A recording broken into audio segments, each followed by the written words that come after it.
for 40? Siyempre, tuwag-tuwa po kasi nandun ako nung EDSA. Okay? So, I have been rallying for more than 40 years. Dalawa po yung core memory ko nung EDSA. Number one, hindi kami makapunta nung first 2 days kasi may dula kami, may play kami. So, kasama ko yung Tita Bibot Amador ko ng Repertory Philippines, who happens to be the cultural mentor of the Marcos siblings. Okay? But despite that, sumama siya sa amin sa EDSA. So bago kami sumugod ng EDSA, pumunta kami sa bahay ni former Vice President Doy Laurel. At doon ko po nakilala at nakamayan si Cory Aquino. So talaga, sobra ako starstruck kasi sabi ko, pupunta ako sa kalsada para sa kanya, tapos nandito siya sa harap ko. Sabi ko, am I in the wrong place at the wrong time? Mababa rin ba ako dito? Talagang sobrang first time in my life na na-starstruck ako na hindi ko akalain na yung rason kung bakit ako nasa kalsada, nasa harapan ko. And then second core memory, nung nasa EDSA na kami, lumabas si then General Fidel V. Ramos. So, every hour, umiikot siya, tumatakbo siya. Gabi na to, okay? Madilim. Merong ganyang ilaw na sumusunod sa kanya, may camera crew. Tumatakbo siya, may ilaw sa likod niya, tapos nandun yung watawat ng Pilipinas. Talagang, up to this day, kinikilabutan ako. Pag nakikita ko yun, sabi ko, yan na ang simbolo ng pag-asa. Ma'am, speaking of kilabot, kinikilabutan pa rin ba kayo na pinaglalaban yung 40 years ago? Ito pa rin pinaglalaban ngayon? Actually, hindi ko alam, matutuwa ba ako? Magtataka ba ako? Parang nagkamali ba kami? Bakit 40 years na nandito pa rin tayo? Kailangan din natin tanongin yun, di ba? Kasi dapat wala na, di ba? Dapat wala nang korupsyon. Dapat malinis na yung gobyerno. Dapat yung mga mahihirap natutulungan. Dapat hindi na binabaha. Pero bakit kaya nga kailangan ipaglaban pa rin? Eh, natutuwa naman ako na marami ng kabataan ngayon na mulat na, gising na sila, alam na nila kung anong dapat nila ipaglaban. Ayaw na nila ng korupsyon, ayaw nila ng tiwali, ayaw nila ng political dynasty. So sana naman, mas marami pang gumising kasi pag nagsama-sama po tayong sambayan ng Pilipino, lahat naman po kayang gawin. Diba? Kahit imposible, kahit makapangyarihan sila, kahit diktadurya sila, basta't sama-sama tayo, may pag-asa lagi. What's your reaction nung sinabi ni VP Sara na open siya na tumakbo bilang presidente for 2028? I think it's political maneuvering. Kasi marami isasampa sa kanyang kaso para lang mapagsabihan siya na para masabi niya na it's political persecution. Kasi historically lahat ng nag-a-announce ng maaga natatalo. So bakit kailangan niyang gawin yon? Para may panangga siya. Diba? Ma'am, ano naman masasabi niyo sa umuugong na pinagdidikit na magkaisa daw sila Marcos and the opposition against VP Sara's candidacy? Parang maaga pa, pero parang hindi natin alam kung paano ipagdidikit yun kasi marami silang hindi magkatugma. Diba? Like, political dynasty na lang.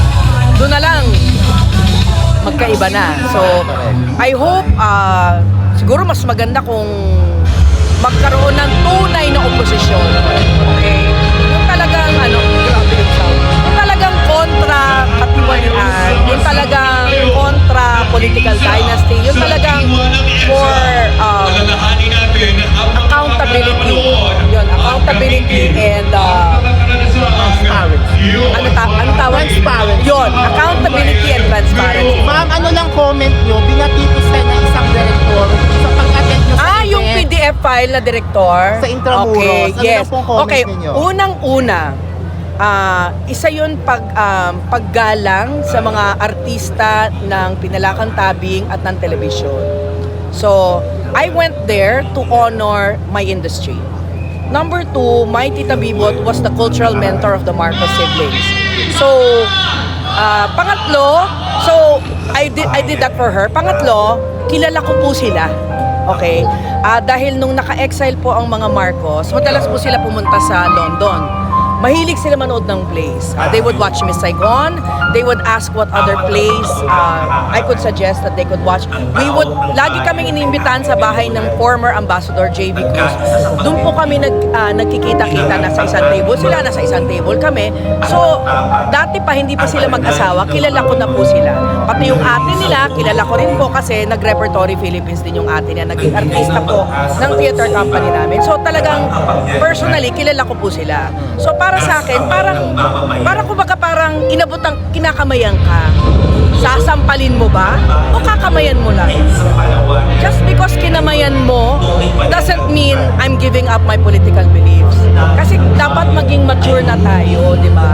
Hindi porket nag-attend ka ng isang party, kinalimutan ko na yung pagkakampingki ko.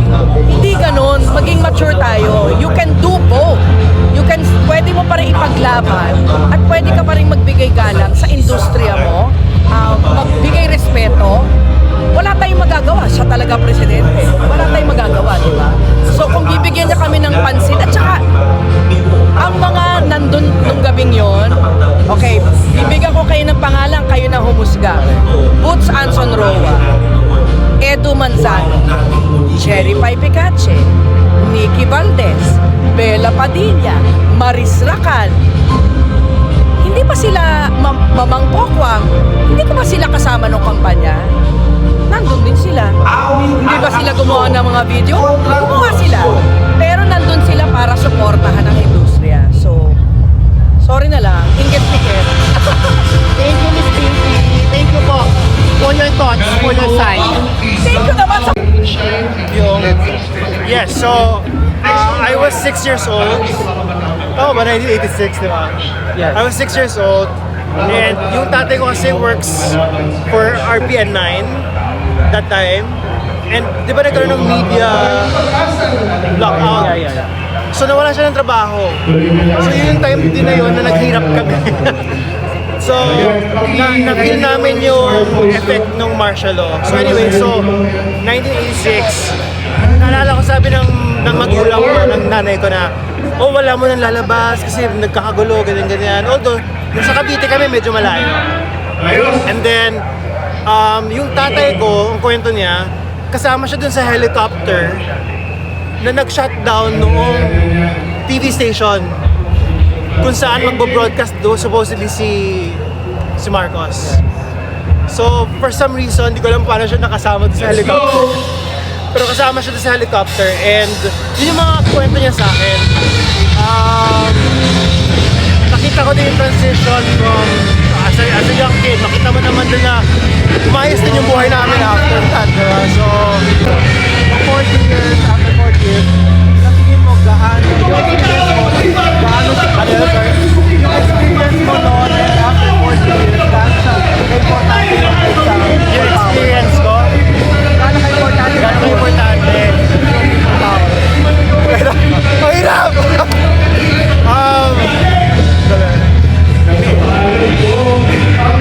ADHD ako, so parang hirapan ako. Anyway, for me, very important na binabalik-balikan natin at sinasariwa kasi may chance na malimutan. Lalo na ng mga bagong generation ngayon na wala namang memory, di ba? Ako, I have my own personal memory as a child. So, exposed ako sa news. Kahit na bata ka, for me, malaki impact. So doing certain things like this, celebrations, get-togethers, rallies, importante kasi nga, we need to relive the energy. Kapag nawala yung energy, parang nagiging kampante ang Pilipino. And I think one trait of Filipinos, yung pagiging complacent. Napansin niyo yun? Filipinos are very complacent at very forgiving or forgetful. Kumbaga parang okay, hindi okay ngayon, maya-maya okay, nakabalik ulit. Ang weird. This is something I'm trying to understand why Filipinos act the same way. And I feel like it has something to do with our generational trauma. Sorry, mahaba siya eh. So, we need to fix certain things para maayos natin, no?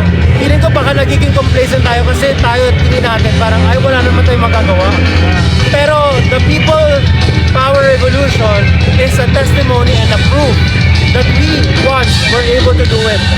And the other revolutions before that, we were able to do it. You know, we were able to beat Spain, America, etc. So, kaya eh. Basta kailangan natin na i-relive yung moments at yung energy of those times. Last question, message mo lang for Filipino and government natin. Mensahe. Tuluyan ang diskurso, tuluyan ang laban. Pag nawala yung diskurso, nawawala yung feeling of urgency na may kailangan gawin. So, importante that the discussion continues so that our passion to continue the fight may forever. Thank you po.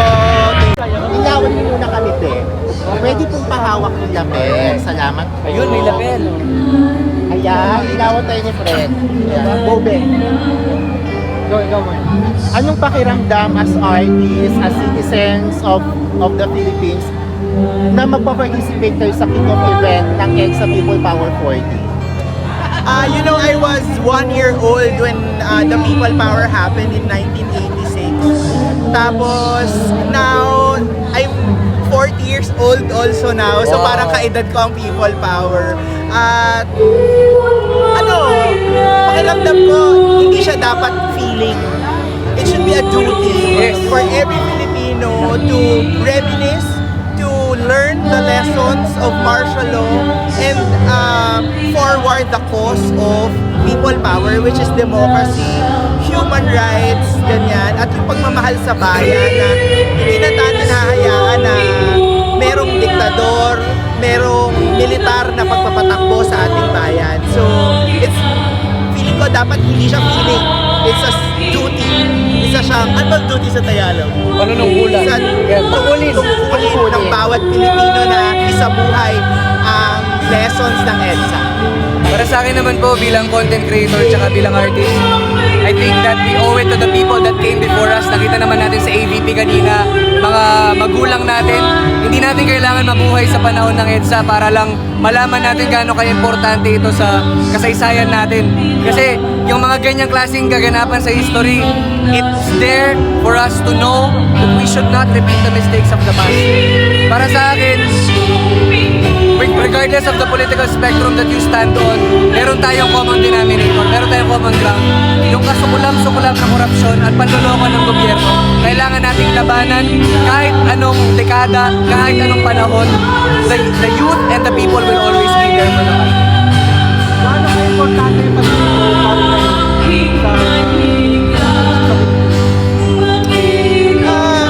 How important is being vocal? It's dapat mas importante siya ngayon kasi dati nung martial law harapan eh. Di ba yung pagsupil sa karapatan mong mag-express. Ngayon, mula nung panahon ni Duterte na pinasara ang ABS, merong chilling effect yan eh. Yeah. Na kapag nag-voice ka ng opinion mo online, mababash ka, matutroll ka.